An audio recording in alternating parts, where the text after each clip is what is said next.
ভগবতে বাসুদেবায়। শ্রাবণে পূর্ণিমা তিথি ঝুলনো দেখিতে, আসিবে গোকুলে কৃষ্ণ সাত ছিল চিত্তে। আজকের বিষয়টি গুরুত্বপূর্ণ হতে চলেছে তুলা রাশি বা তুলা লগ্নের জাতক জাতিকাদের ক্ষেত্রে। বাংলার শ্রাবণ মাস অর্থাৎ 18ই জুলাই 2026 থেকে 18ই আগস্ট 2028 রবি প্রত্যেক মাসে এক একটি রাশিতে অবস্থান করে। তাই এই শ্রাবণ মাসে রবি কর্কট রাশিতে অবস্থান করতে চলেছে। তুলা রাশি বা তুলা লগ্নের জাতক জাতিকারা আপনারা কেমন ফল পেতে চলেছেন তা আমি আচার্য কমল শাস্ত্রী আপনাদের কাছে এই ভিডিওতে বিস্তারিতভাবে আলোচনা করব। ধৈর্য সহকারে আপনারা ভিডিওটি দেখবেন। আমার প্রিয় দর্শক বন্ধুকে আমার আন্তরিক অভিনন্দন, শুভেচ্ছা ও ভালোবাসা জানাই। আমি আশা করি অনাদির আদি গোবিন্দের অশেষ করুণা আপনারা সকলেই কুশলে আছেন। আমি কারো ব্যক্তিগত জন্মছক বা ন্যাটাল চার্ট নিয়ে বিচার বিশ্লেষণ করছি না। ঠিক এই শ্রাবণ মাসের গ্রহ সন্নিবেশের মাধ্যমে একটি ছক প্রস্তুত করে তারপর বিচার এবং ফলাদেশ করব, সেটি হবে আপনাদের এই শ্রাবণ মাসের গাইডলাইন। এরপরে আমি চলে আসছি, দেখুন তুলা রাশিটি রাশিচক্রের সপ্তমতম রাশি এবং এই রাশির অধিপতি গ্রহ শুক্র, এবং এই রাশির ক্ষেত্রে শনি এবং বুধ শুভকারক গ্রহ, এবং এই রাশির ক্ষেত্রে চন্দ্র, মঙ্গল, বৃহস্পতি এবং রবি অশুভকারক গ্রহ, এবং ঠিক তুলা রাশিতেই রবি নিচস্থ হয়, শনিদেব এই রাশিতে তুঙ্গস্থ হয়। আমি আচার্য কমল শাস্ত্রী প্রত্যেক বুধবার এবং শুক্রবার সন্ধ্যা 8:30 এই ইউটিউব চ্যানেলে লাইভ অনুষ্ঠান করে থাকি। ঠিক ওই সময় আমাকে ফোন করলে আপনারা নিজেদের ভাগ্য বিষয়ে জানতে পারবেন।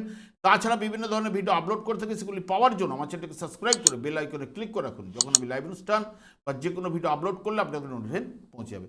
দেখুন এই তুলা রাশির জাতক জাতিকাদের ক্ষেত্রে রাশিপতি শুক্র, বুধ এবং শনি যেহেতু শুভকারক গ্রহ, এই শ্রাবণ মাসে এরা যদি শুভভাবে গোচর করলে তাহলে শুভ প্রভাব এই শ্রাবণ মাসে তুলা রাশির জাতক জাতিকাদের ক্ষেত্রে উঠে আসবেই। এবং শ্রাবণ মাসে রবি সাধারণত কর্কট রাশিতে অবস্থান করে। কর্কট রাশিটি হচ্ছে জলরাশি এবং চরাশি, এবং এটি রবির মিত্র গৃহে অবস্থান। এবং যেহেতু রবি এই কর্কট রাশিটি অর্থাৎ কর্কট রাশির অধিপতি গ্রহ চন্দ্র মাতৃকারক গ্রহ, রবি পিতৃকারক গ্রহ, এখানে মিত্রতা নির্দেশ করছে, যা 3টি নক্ষত্রের মাধ্যমে কর্কট রাশিটি অতিক্রান্ত করবে। রবি যখনই পুনর্বসু নক্ষত্রে অর্থাৎ বৃহস্পতির নক্ষত্রে প্রবেশ করবে 18ই জুলাই থেকে 20শে জুলাই পর্যন্ত, রাশিচক্রে যেহেতু পঞ্চম ভাবের অধিপতি গ্রহ রাশিচক্রের চতুর্থ ভাবে অবস্থান করার কারণে মেধাভাব ভালো হবে এবং বোঝার দিকটাও কিন্তু ভালো প্রদান করবে, রুচিশীল মনোভাব থাকবে। পিতৃকুলে বা মাতৃকুলে যদি কোনো শ্লেষ্মা রোগে থেকে থাকে তবে জাতকের মধ্যে বর্তাতে পারে, তা না হলে ঠান্ডা লাগার প্রবণতাও কিন্তু প্রদান করতে পারে। লেখাপড়ার প্রতি আগ্রহ থাকবে, দূর ভ্রমণের সুযোগ কিন্তু তৈরি করবে এবং জলাজমি লাভের সম্ভাবনাও কিন্তু প্রদান করতে পারে। রবি পুষ্যা নক্ষত্রে অর্থাৎ শনি নক্ষত্রে যখন প্রবেশ করবে ঠিক 21শে জুলাই থেকে 3 আগস্ট পর্যন্ত, জাতক সেই সব কাজ ভালো লাগবে যাতে ভেতরের দিক দিয়ে হোক বা বাইরের দিক দিয়েই হোক সমাজে শ্রীবৃদ্ধি যেন ঘটতে পারে বা হতে পারে, এবং বিদ্যা শিক্ষার প্রতি আশানুরূপ ফল পাবে না, এর জন্য একটু মনকষ্ট থাকবে। পিতার সাথে মতের মিলও কিন্তু সেই মতো থাকবে না, সরকার বা সমাজের সাথে ভুল বুঝাবুঝির সৃষ্টি হতে পারে। রবি যখনই অশ্লেষা নক্ষত্রে প্রবেশ করবে, অশ্লেষা নক্ষত্রটি যে বুধের নক্ষত্র, 4 আগস্ট থেকে 18 আগস্ট পর্যন্ত, জাতক সেই সব কাজ পছন্দ করেন যার সঙ্গে প্রাচীনত্বের একটা সম্বন্ধ আছে এবং যার মধ্যে পরিবর্তনের সম্ভাবনা কম, যাতে তাড়াহুড়ো নেই, যা ধীর স্থিরভাবে কাজ করতে তিনি বেশি পছন্দ করেন। বিদ্যার প্রতি অনুরাগ, জানার জন্য কৌতূহল কিন্তু থাকবে, তবে পেটের গণ্ডগোলে আপনাকে ভোগাতে পারে। এই তুলা রাশি বা তুলা লগ্নের জাতক জাতিকাদের ক্ষেত্রে যার কার্তিক মাসে জন্ম হয়েছে, যার অঘ্রাণ মাসে জন্ম হয়েছে এবং যার বিশেষ করে চৈত্র মাসে জন্ম হয়েছে, জন্মকালীন যদি রবি যদি শুভ বলবান থাকলে তাহলে এই ফাল্গুন মাসে তাদের ক্ষেত্রে অতি শুভ প্রভাব বিস্তার ঘটবে। কারণ কি, যার দেখবেন তুলা রাশিতে অর্থাৎ আপনার রাশিতেই রবি অবস্থান করছে নিচস্থ অবস্থায়, জন্মকালীন রবি থেকে এখন গোচরে রবি প্রবেশ করেছে 10ম ভাবে কর্মভাবে, এবং যার বৃশ্চিক রাশিতে রবি অবস্থান করছে জন্মকালীন রবি থেকে এখন 9ম ভাবে ভাগ্যভাবে রবি প্রবেশ করেছে। যার চৈত্র মাসে জন্ম হয়েছে জন্মকালীন রবি অবস্থান করছে মীন রাশিতে, মীন রাশিতে জন্মকালীন রবি থেকে এখন 5ম ভাবে প্রবেশ করেছে। তাই এদের ক্ষেত্রে যাবতীয় বিষয়ে উদ্যম লাভ, কর্মলাভের যোগ এবং আর্থিক উন্নতি এবং সাফল্য প্রদান করবে। পিতার সাহায্যে ভাগ্য উন্নতি ঘটতে পারে, পৈতৃক ব্যবসার সঙ্গে সে যুক্ত হতে পারে এবং যাবতীয় পরিকল্পিত কাজকর্মে সাফল্য নিয়ে আসবে। যারা ব্যবসা বাণিজ্যের সঙ্গে যুক্ত রয়েছেন তাদের উন্নতি সাফল্য প্রদান করবে। যারা উচ্চশিক্ষার ক্ষেত্রে রয়েছেন উচ্চশিক্ষায়ও সাফল্য প্রদান করবে। সন্তানের কাজকর্ম, পড়াশোনা, কর্মলাভের যোগও কিন্তু প্রদান করতে পারে এবং সকলের সহিত একটা সুসম্পর্ক কিন্তু তৈরি হবে। কারণ যাদের জন্মকালীন রবি যদি শুভ বলবান থাকে এবং কার্তিক মাসে যাদের রবি অর্থাৎ তুলা রাশিতে যা রবি রয়েছে, বৃশ্চিক রাশিতে যা রবি রয়েছে, যার রবি রয়েছে মীন রাশিতে, তার ক্ষেত্রেই শুভ প্রভাবটা বিস্তার ঘটবে। বর্তমানে দেখুন তুলা রাশি বা তুলা লগ্নের জাতক জাতিকাদের ক্ষেত্রে লাভ ভাবের অধিপতি গ্রহ মানে একাদশ ভাবের অধিপতি গ্রহ কর্মভাবে অবস্থান করবে। যা কর্মভাবে রবি কিন্তু অতি শুভ ফল কিন্তু প্রদান করে থাকে। বিশেষ করে নেতৃত্বের গুণাবলী এবং অপ্রতিদ্বন্দ্বী প্রভাব বৃদ্ধি ঘটাবেই এবং পদোন্নতি, বেতন বৃদ্ধি, নতুন বড় কাজের দায়িত্ব প্রদান কিন্তু করতে পারে। কর্মলাভের যোগও কিন্তু রবি প্রদান করবে। উচ্চ কাজে জাতকের খ্যাতি প্রতিষ্ঠা প্রদান করে এবং প্রতিযোগিতায় সাফল্য কিন্তু এনে দিতে পারে। মান সম্মান এবং পদের উন্নতি, উচ্চ পদস্থ কর্মকর্তাদের প্রশংসা আপনি কিন্তু পেতে পারেন। নতুন ব্যবসা শুরু করার জন্য এটি মোক্ষম সময় এই শ্রাবণ মাস এবং বিশেষ করে এই রবি কর্মভাবে অবস্থান করলেও বৃহস্পতির সঙ্গে যুক্ত হবে, যা রবি এবং বৃহস্পতির বন্ধুত্ব দুজনের মধ্যে রয়েছে এবং বুধও কিন্তু প্রবেশ করবে 5ই আগস্ট, যা রাজযোগের ন্যায় আপনাদের ফল প্রদান করবে এবং সরকারি আধা সরকারি কাজে উচ্চ পদ লাভ কিন্তু আপনাদের ঘটাবে। এই শ্রাবণ মাসে তুলারাশি বা তুলালগ্নের জাতক জাতিকাদের ক্ষেত্রে আর্থিক অবস্থা মজবুত হবে, রাজযোগের ন্যায় কিন্তু ফল পাওয়ার সম্ভাবনাও কিন্তু উঠে আসবে এবং বৃহস্পতিও আপনাদের যেহেতু তৃতীয় ভাবের অধিপতি গ্রহ, ষষ্ঠ ভাবের অধিপতি গ্রহ, সেই বৃহস্পতি কর্মভাবে তুঙ্গস্থ অবস্থায় আনন্দের জায়গায় অবস্থান করবে, যা কর্মক্ষেত্রে আপনাদের স্বর্ণযুগ সৃষ্টি করতে পারে। কারণ এখানে রবি যুক্ত, একাদশ ভাবের অধিপতি গ্রহ যুক্ত, ভাগ্যপতিকে নিয়ে ওখানে অবস্থান করবে, যা কর্মলাভের যোগ এবং আপনার ক্ষমতা, প্রভাব, প্রতিপত্তি বহুগুণ কিন্তু বাড়িয়ে দিতে পারে এবং রাজযোগের ন্যায় আপনাদের ফল এই জায়গায় প্রদান করতে পারে। বৃহস্পতিও আর্থিক দিক দিয়ে আপনাদের মজবুত করবে, আয়ের নতুন উৎস কিন্তু এই জায়গায় তৈরি হবে, যেহেতু আয়পতি গ্রহ সঙ্গে ভাগ্যপতি জায়গায় অবস্থান করছে কর্মভাবে। নতুন বাড়ি জমি জমা কেনার ক্ষেত্রে শুভ প্রভাব কিন্তু বিস্তার ঘটাবে এবং পরিবারে কোনো জটিল সমস্যা যদি থেকে থাকে তা কিন্তু পরিবারের জায়গাটাকে মিটিয়ে দিতে পারে এই বৃহস্পতি। এমনকি শত্রুরাও আপনার ক্ষেত্রে কাছে পরাজিত হবেন এবং আপনার ক্ষেত্রে সাফল্য প্রতিষ্ঠা অর্জন কিন্তু আপনাকে প্রদান করবেই। বুধ আপনাদের ক্ষেত্রে ভাগ্যপতি এবং কর্মভাবে বুধের অবস্থান দ্বাদশপতি হলেও প্রথমের দিকে বক্রতার মাধ্যমে ভাগ্যভাবে অবস্থান করবে 23শে জুলাই পর্যন্ত। তাই ধীর গতিতে ওই সময় ফলগুলো উঠে আসবে এবং ভাগ্য বিড়ম্বনা কিছু না কিছু দেখাতে দিতে পারে।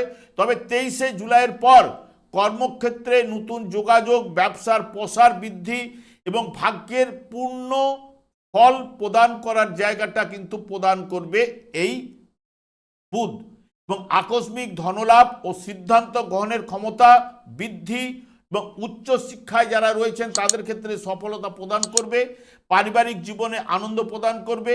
বুধ যেহেতু বৃহস্পতি রবি যোগ মানে দ্বাদশ যোগ সৃষ্টি হবে, যা আর্থিক উন্নতির ক্ষেত্রে এক চমৎকার পরিবেশ আপনাদের তৈরি হতে পারে এবং মঙ্গল আপনাদের ক্ষেত্রে অর্থপতি গ্রহ এবং সপ্তম ভাবের অধিপতি গ্রহ অষ্টম ভাবে এবং নবম ভাব দিয়ে গোচর করবে, যা যে কোনো চ্যালেঞ্জের মোকাবিলা করার শক্তি আপনাদের আকস্মিক খরচ কিন্তু হলেও পৈতৃক সম্পত্তির যোগও কিন্তু নিয়ে আসবে কর্মক্ষেত্রে এবং 2 আগস্টের পর কাজকর্মের উন্নতির প্রবল যোগ, আর্থিক উন্নতির যোগ, অকস্মাৎ প্রাপ্তি যোগ, লটারি, শেয়ার ট্রেডিং থেকে লাভের সম্ভাবনা মঙ্গল কিন্তু প্রদান করার জায়গাটা কিন্তু রয়েছে।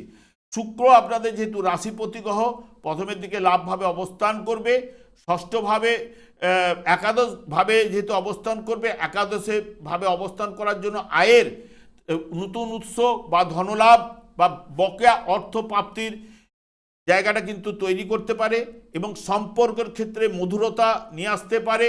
প্রেমের প্রস্তাব বা আনন্দ লাভ কিন্তু প্রেমের ক্ষেত্রে ঘটতে পারে। কাজকর্মে আকর্ষণ বৃদ্ধি বা ক্ষমতা বৃদ্ধি ঘটবে এবং আমদানি রপ্তানি ব্যবসার সঙ্গে যারা যুক্ত রয়েছেন তাদের ক্ষেত্রেও কিন্তু শুভ ফল কিন্তু প্রদান করবে। যারা বিদেশে কাজকর্মের সঙ্গে যুক্ত রয়েছেন তাদের ক্ষেত্রে অতি শুভ প্রভাব এই শুক্র কিন্তু বিস্তার ঘটাবে। শনিদেব আপনাদের ক্ষেত্রে শুভকারক গ্রহ, যেহেতু সুখপতি এবং পঞ্চম ভাবের অধিপতি গ্রহ ষষ্ঠভাবে অবস্থান করবে, যা আপনাদের ক্ষেত্রে শুভকারক গ্রহ। কর্মক্ষেত্রে আপনার প্রভাব প্রতিপত্তি পদোন্নতি বেতন বৃদ্ধির যোগ ঘটাতে পারে, তবে শত্রুরাকেও আপনার পরাজিত হবে। সব কাজে দায়িত্ব নিয়ে কাজ করে আনন্দ লাভ বা অর্থ ভাগ্য ভালো তৈরি করবে। তবে পূর্বে যে কোনো বিনিয়োগ থেকে ভালো রিটার্নও কিন্তু পেতে পারেন, তবে যাবতীয় শনিদেবের মাধ্যমে যেটুকু পাবেন সেটুকু হচ্ছে ধীর গতিতে পাওয়ার সম্ভাবনা কিন্তু প্রদান করবে, কারণ বক্রতায় অবস্থান করার কারণে। রাহু আপনাদের পঞ্চম ভাবে অবস্থান করার জন্য বিশেষ করে শিক্ষার্থী বা ছাত্র ছাত্রীদের জন্য সময়টি অত্যন্ত শুভ শিক্ষাক্ষেত্রে নিয়ে আসতে পারে। ব্যবসা বাণিজ্যে গতি আপনি পাবেন, তবে যারা বিশেষ করে প্রযুক্তিবিদ্যা আইটি সেক্টরে যারা রয়েছেন, সোশ্যাল মিডিয়াতে যারা রয়েছেন বা ইলেকট্রনিক্স জাতীয় ব্যবসা বাণিজ্যের সঙ্গে যুক্ত তাদের ক্ষেত্রে শুভ সময় কিন্তু এই রাহু প্রদান করতে পারে। অকস্মাৎ প্রাপ্তি যোগ সৃষ্টি করতে পারে, তবে 2 অগস্টের পরে যাবতীয় দিক দিয়ে আপনাদের সব সতর্কতা অবলম্বন করতে হবে, কারণ 2 অগস্টের পরে আপনাদের ঠিক পঞ্চমভাবে রাহু অবস্থান করলো, ঠিক মঙ্গল প্রবেশ করবে আপনাদের ঠিক নবমভাবে, যা যাদের অবৈধ প্রেম বা অবৈধ কাজকর্মের ক্ষেত্রে সতর্কতা অবলম্বন এবং এখানে অঙ্গারক যোগ সৃষ্টি হবে, সেই ক্ষেত্রে কিছুটা বাধা বিঘ্ন উপস্থিত হতে পারে। তবে কেতু আপনাদের একাদশভাবে অবস্থান করছে, একাদশভাবে কেতু শুভ প্রভাব বিস্তার ঘটে এবং প্রদান করে থাকে। বিশেষ করে প্রভাবশালী ব্যক্তির সহিত আপনার যোগাযোগ বা প্রভাবশালী ব্যক্তির সাহায্য লাভ আপনি পেতে পারেন। আপনার ভাগ্য বৃদ্ধির ক্ষেত্রে পূর্ণ সাহায্য অর্থ সম্পদ লাভের জায়গাটাও কিন্তু ঘটাতে পারে কেতু। তবে বিশেষ করে দেখবেন যার বৃহস্পতি অবস্থান করছে কর্কট রাশিতে জন্মকালীন এবং বৃশ্চিক রাশিতে যারা অবস্থান করছে বা মকর রাশিতে যারা অবস্থান করছে বা মীন রাশিতে জন্মকালীন যার বৃহস্পতি অবস্থান করছে তার ক্ষেত্রে অতি শুভ প্রভাব কিন্তু বিস্তার ঘটবে, কারণ তার ক্ষেত্রে কর্মলাভের যোগটা বিশেষ করে প্রদান করবেই এবং অর্থনৈতিক সাপোর্টটাকে ভালো দেবে, পারিবারিক সুখ শান্তিকে নিয়ে আসবে এবং সুখের জায়গাটাকে প্রশমিত করবে। তাদের ক্ষেত্রে অতি শুভ প্রভাব কিন্তু বিস্তার ঘটাবে বৃহস্পতি। কিন্তু শনির ক্ষেত্রেই ব্যতিক্রম। শনি যার এই আপনাদের ক্ষেত্রে ষষ্ঠভাবে অবস্থান করছে, গোচরে শুভ ফল প্রদান করে থাকে, কিন্তু এই শনিদেব যদি দেখেন বা আপনাদের ক্ষেত্রে শুভকারক গ্রহ যদি দেখেন এই তুলারাশি জাতক জাতিকাদের ক্ষেত্রে যার শনিদেব মীন রাশিতে অবস্থান করছিল বা বৃষ রাশিতে অবস্থান করছিল বা আপনারই কন্যা রাশিতে যা দ্বাদশভাবে অবস্থান করছিল, ধনু রাশিতে যারা অবস্থান করছিল, তাদের ক্ষেত্রে তুলারাশি জাতক যাদের তাদের ক্ষেত্রে দেখুন পায়ের তলায় মাটি খুঁজে পাচ্ছে না, নানান দিক দিয়ে দেখুন বাধা বিঘ্ন উপস্থিত হচ্ছে, প্রত্যেকটা কাজে বাধা না হয়ে তার কিন্তু সফলতা আসছেই না। সেই কারণেই আমি শনিদেবকে বারবার সন্তুষ্ট করার কথা বলি, কারণ শনিদেবের এমন একটি গ্রহ যার মধ্যে বিশেষ করে ভাগ্যবিধাতা পূর্বজন্মের কর্মফল প্রদান দণ্ডদান ন্যস্তভার করে রয়েছে এবং কলিযুগটি শনি এবং রাহুর দ্বারাই পরিচালিত। আমাদের 4টি যুগ রয়েছে, 4টি যুগে 4টি যুগধর্ম রয়েছে। কলিযুগের যুগধর্ম হরেকৃষ্ণ মহামন্ত্র। এই হরেকৃষ্ণ মহামন্ত্র গোলক বৃন্দাবন থেকে শ্রীচৈতন্য মহাপ্রভু জীবেদের উদ্ধার করার জন্য পদার্পণ করে গেছে। এই হরেকৃষ্ণ মহামন্ত্র শনিদেব দিনরাত্রি জপ করার কারণে ওনার স্ত্রী দ্বারা উনি অভিশাপ প্রাপ্ত। সেই কারণে এই মহামন্ত্র যখনই জপ করবেন এর মধ্যে এমনই আকর্ষণ শক্তি রয়েছে যা আপনার জীবনটাকে বদলে দিতে পারে এবং শুধু শনিদেব একাই নন, অন্যান্য গ্রহগুলো আপনার হয়ে শুভ প্রভাব বিস্তার ঘটাবে। আমি আর দীর্ঘায়িত না করে আমি আচার্য কমল শাস্ত্রী প্রত্যেক বুধবার এবং শুক্রবার সন্ধ্যা 8:30 এই ইউটিউব চ্যানেলে লাইভ অনুষ্ঠান করে থাকি। ঠিক ওই সময় আমাকে ফোন করলে আপনারা নিজেদের ভাগ্য বিষয়ে জানতে পারবেন। তাছাড়া বিভিন্ন ধরনের ভিডিও আপলোড করে থাকি, সেগুলি পাওয়ার জন্য আমার চ্যানেলকে সাবস্ক্রাইব করে বেল আইকনে ক্লিক করে রাখুন। যখন আমি লাইভ অনুষ্ঠান বা যে কোনো ভিডিও আপলোড করলে আপনাদের নোটিফিকেশন পৌঁছে যাবে। অনাদি আদি গোবিন্দের কাছে প্রার্থনা করি আপনারা ভালো থাকুন, সুস্থ থাকুন, আনন্দ থাকুন। আজ এই পর্যন্ত, পরের ভিডিও দেখা হচ্ছে। নমস্কার।